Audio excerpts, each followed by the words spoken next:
여러분, 혹시 누군가에게 깊은 상처를 받아본 적 있으신가요? 아마 대부분의 사람들은 인생의 어느 시점에서든 크고 작은 상처를 경험했을 겁니다. 가까운 친구가 나를 배신했을 때, 믿었던 동료가 내 뒤에서 험담했을 때, 혹은 가족 안에서조차 이해받지 못하고 홀로 오해와 비난 속에 방치되었을 때, 그때의 감정을 떠올려 보세요. 가슴이 찢어지는 듯한 고통, 분노와 억울함이 치밀어 올라 몸서리치던 기억, 아무리 애써도 가라앉지 않던 먹먹함과 답답함, 밤을 새워 울고 다시는 웃을 수 없을 것만 같았던 그 순간. 우리 모두 한 번쯤은 그런 경험을 합니다. 상처를 받으면 사람들은 흔히 두 가지 극단적인 반응을 보입니다. 첫째, 자기 자신을 탓합니다.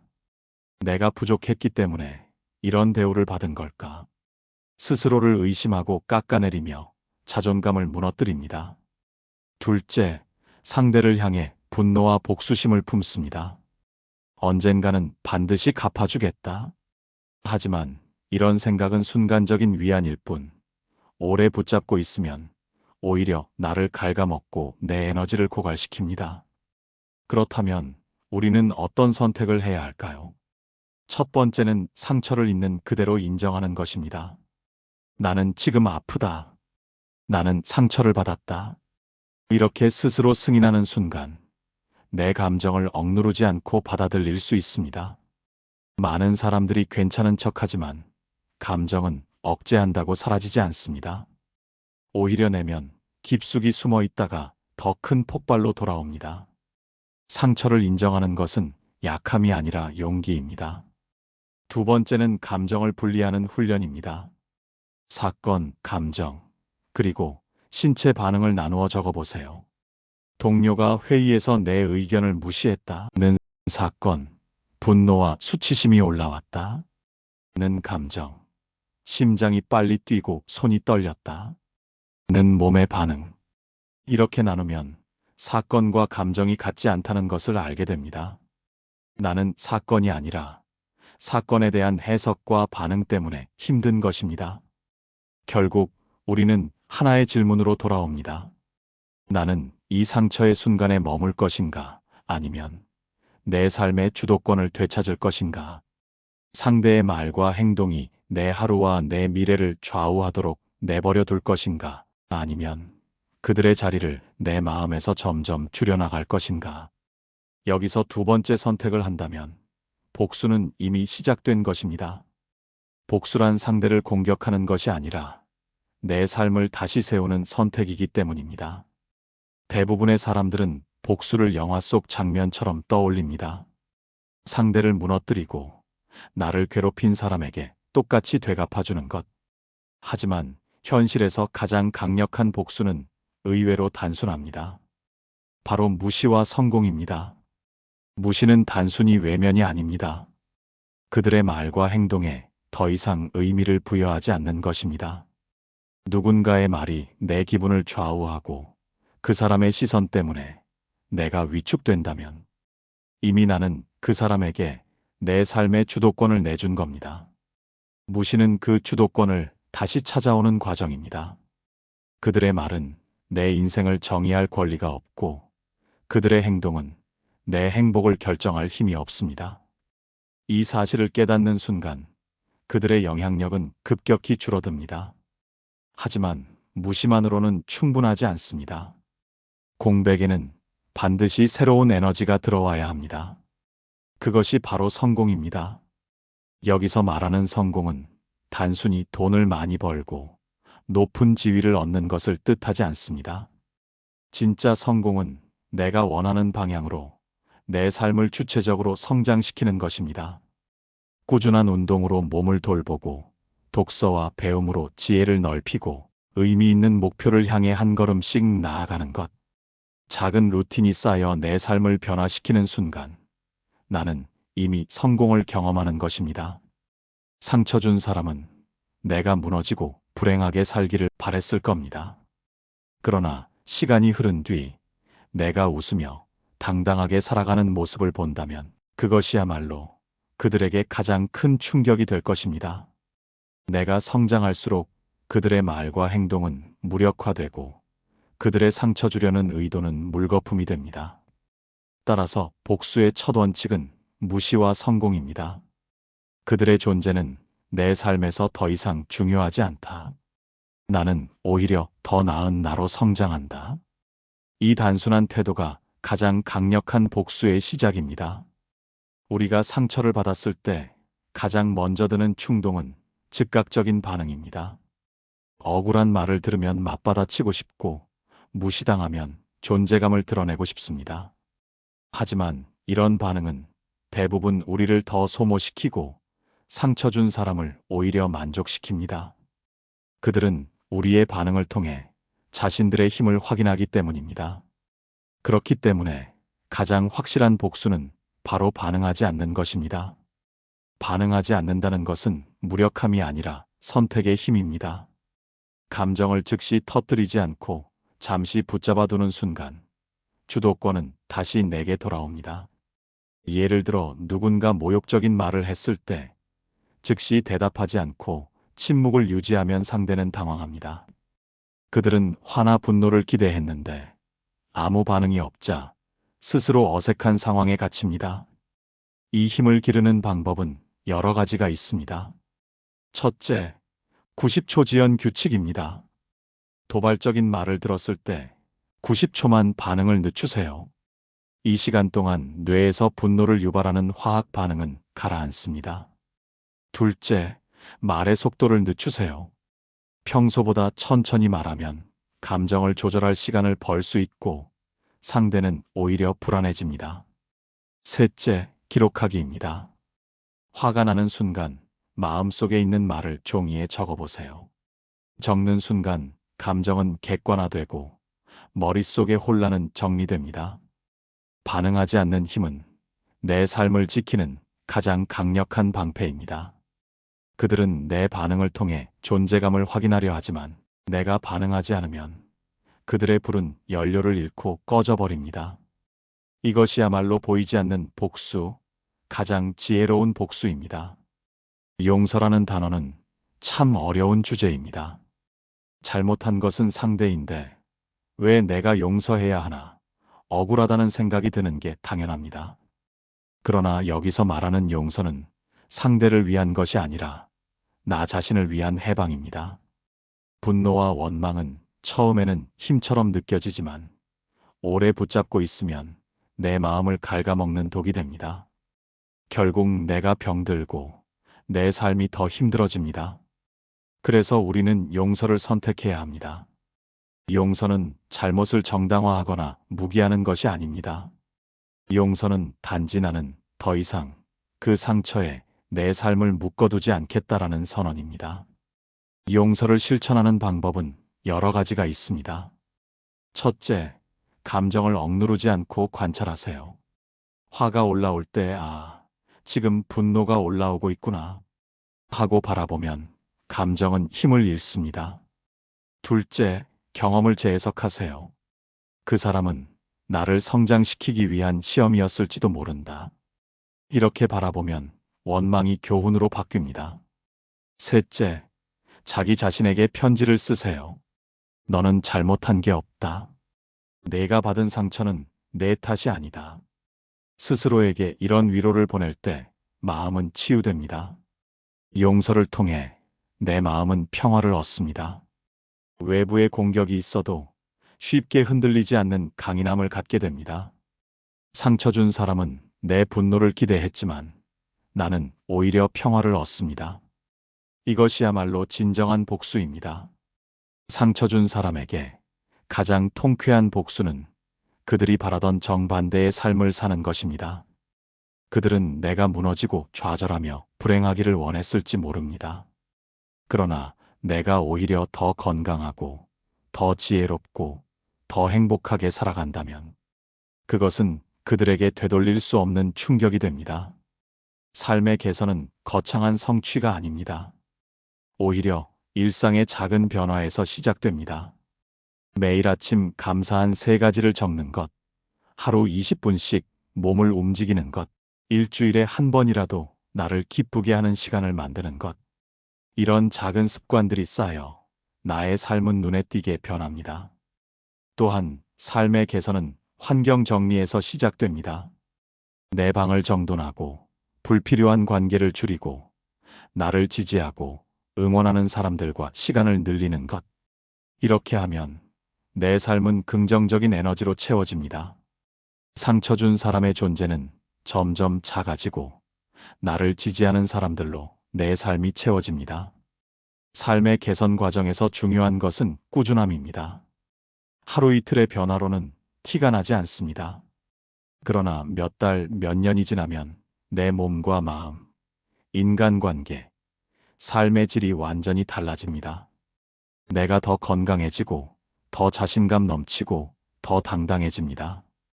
그 모습은 상처 준 사람에게 가장 큰 타격이 됩니다.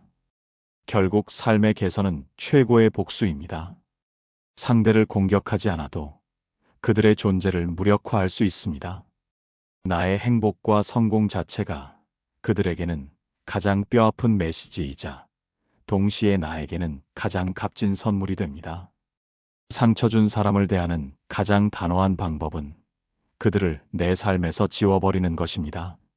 무시는 단순히 외면이 아니라 전략이자 선택입니다.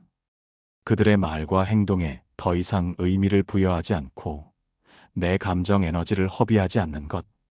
이것이야말로 그들에게 가장 큰 타격입니다. 구체적인 무시의 기술을 살펴보겠습니다. 첫째, 물리적 차단입니다. 연락을 줄이고 불필요한 만남을 피하고 그들의 소식을 의도적으로 차단하세요. 둘째, 심리적 거리두기입니다. 그들의 말이 떠오를 때마다 그것은 그 사람의 문제일 뿐, 내 인생의 본질은 아니다. 라고 말하세요. 셋째, 상징적 무시입니다. SNS에서 그들의 흔적을 정리하거나 내 공간에서 그 사람을 떠올리게 하는 물건을 치우는 것. 이런 단순한 행동들이 심리적 해방감을 줍니다. 무시는 단순히 상대를 없애는 것이 아니라 내 삶의 주도권을 되찾는 과정입니다. 나는 더 이상 그들의 말이나 시선에 휘둘리지 않고 내 목표와 내 행복에 집중합니다. 시간이 지나면 그들의 존재는 점점 희미해지고 결국 내 삶에서 사라집니다. 무시는 결코 비겁함이 아닙니다. 오히려 가장 현명하고 단단한 선택입니다.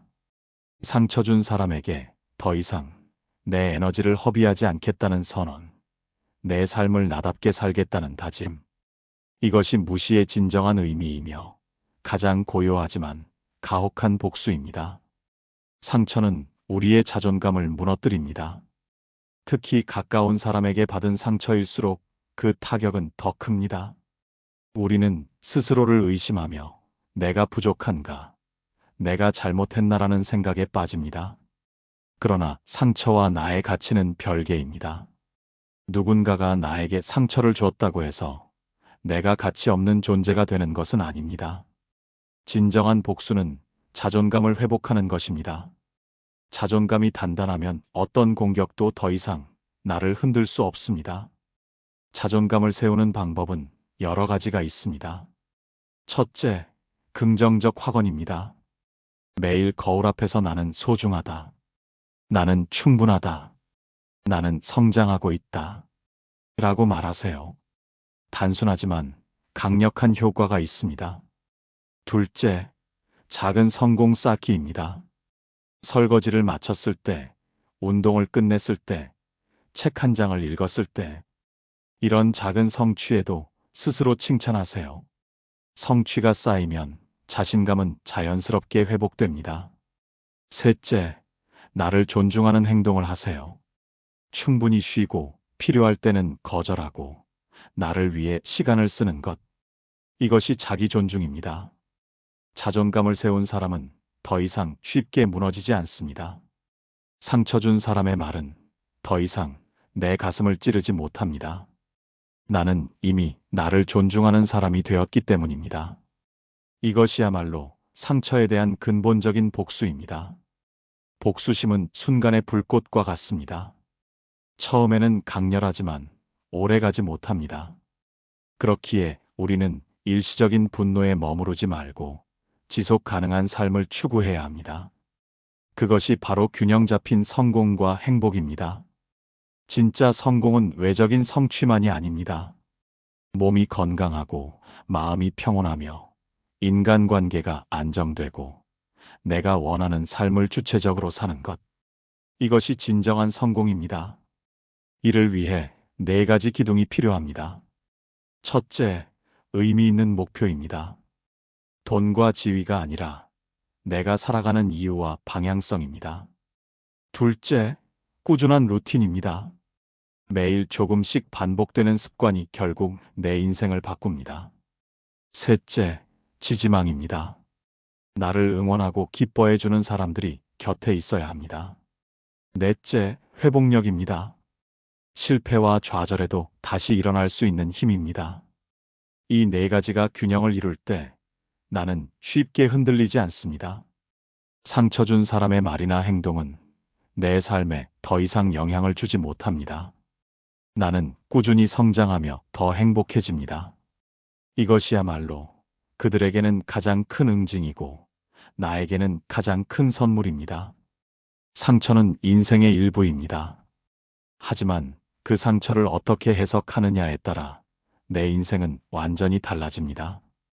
같은 경험을 했더라도 어떤 사람은 평생 고통으로 끌어안고 살고 어떤 사람은 그것을 교훈으로 승화시킵니다. 그 차이는 재해석의 힘에서 나옵니다. 경험을 재해석하기 위해 3가지 질문을 던져보세요.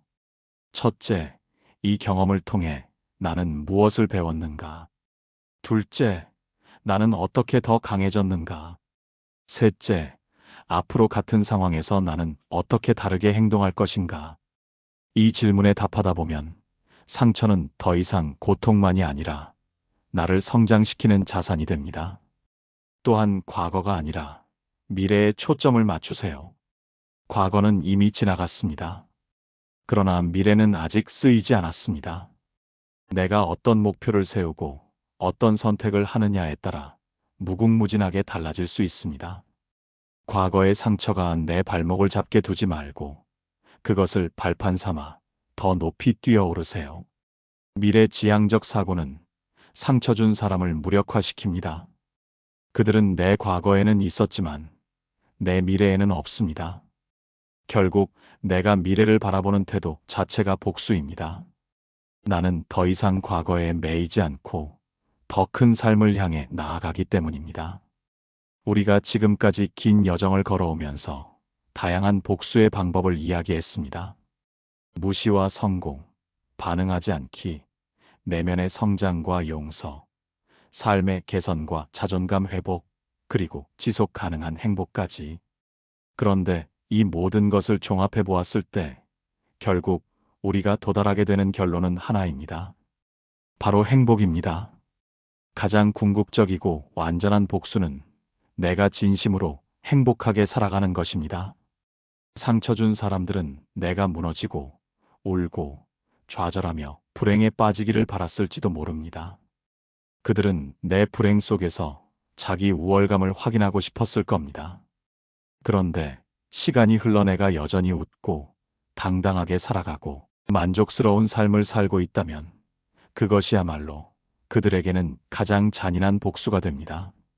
내가 행복해진 순간 그들의 말과 행동은 힘을 잃고 그들이 나를 괴롭히려 했던 흔적은 무의미해집니다. 행복은 거창하거나 화려한 것이 아닙니다. 사실 행복은 일상의 아주 작은 순간 속에 숨어 있습니다. 아침에 마시는 따뜻한 차 한 잔, 햇살이 들어오는 창가에서 깊게 들이마시는 숨, 사랑하는 사람과 나누는 대화, 힘든 하루 끝에 스스로에게 보내는 짧은 위로. 이런 사소한 순간들을 의식적으로 느끼고 감사할 때 행복은 우리 삶에 차곡차곡 쌓입니다. 상처 준 사람들은 내가 여전히 그 고통에 매여 살기를 바라지만 내가 매일 작은 행복을 찾고 웃으며 살아가는 모습은 그들의 기대를 완전히 무너뜨립니다. 또한 행복은 우연히 찾아오는 것이 아닙니다. 행복은 의식적인 선택이고 꾸준한 훈련입니다. 행복하기 위해 우리는 자기 자신을 존중하고 돌봐야 합니다. 충분히 쉬고 나에게 필요한 시간을 주고 내가 좋아하는 일을 하고 나를 지지하는 사람들과 함께하는 것. 이 과정 속에서 마음은 점점 단단해지고 상처의 흔적은 점점 흐려집니다. 상처 준 사람이 더 이상 내 감정의 주인이 아니라 내가 내 감정과 삶의 주인이 되는 순간 행복은 자연스럽게 자리 잡습니다. 여기서 중요한 것은 행복이 비교 속에서 얻어지는 것이 아니라는 점입니다. 남보다 잘나야 행복한 것이 아닙니다. 오히려 남과 비교하는 순간 행복은 사라집니다. 진짜 행복은 지금 내 삶 안에서 감사할 것들을 발견하는 능력입니다. 내가 가진 것을 소중히 여기고 지금 내 곁에 있는 사람들을 사랑하며 나 자신을 받아들이는 태도 속에서 행복은 꽃 피웁니다. 행복은 또한 전염성이 있습니다. 내가 웃으면 내 주변도 웃고 내가 평화로우면 내 관계도 평화로워집니다. 결국 내 행복은 나 혼자만의 것이 아니라 내 가족과 친구, 나를 사랑하는 사람들에게도 퍼져나갑니다. 이것이야말로 상처 준 사람에게는 가장 큰 반전입니다. 그들은 내 삶을 무너뜨리려 했지만 오히려 나는 더 행복해지고 내 주변도 더 밝아진 것입니다. 여러분, 복수라는 단어는 보통 차갑고 파괴적인 이미지로 떠오릅니다. 그러나 오늘 우리가 이야기한 진정한 복수는 그 반대입니다. 그것은 내 삶을 지키고 가꾸는 따뜻한 과정입니다. 내 행복은 그 어떤 공격보다 강력하고 그 어떤 말보다 날카로운 무기가 됩니다. 내가 행복할수록 그들은 나를 무너뜨릴 수 없다는 사실을 뼈저리게 깨닫게 될 것입니다. 그러니 여러분, 상처 준 사람 때문에 불행해지지 마세요. 오히려 그 상처를 발판 삼아 더 행복해지세요. 매일 조금씩 나를 돌보고 감사하며 웃으며 살아가는 것. 이것이야말로 그들에게 보여줄 수 있는 가장 큰 응징이자 나 자신에게 줄 수 있는 가장 큰 선물입니다. 결국 우리는 이렇게 당당하게 말할 수 있어야 합니다. 당신이 내게 준 상처는 나를 무너뜨리지 못했다. 오히려 나는 더 강해졌고 더 지혜로워졌으며 지금은 더 행복하다. 이 선언이야말로 상처 준 사람에게 보내는 최종적이고 완전한 복수의 메시지입니다. 여러분, 가장 궁극적인 복수는 행복입니다. 오늘도 자신을 아끼고 사랑하며 작은 기쁨을 발견하고 평화로운 하루를 보내세요. 금빛 철학이 여러분의 행복한 삶을 항상 응원합니다.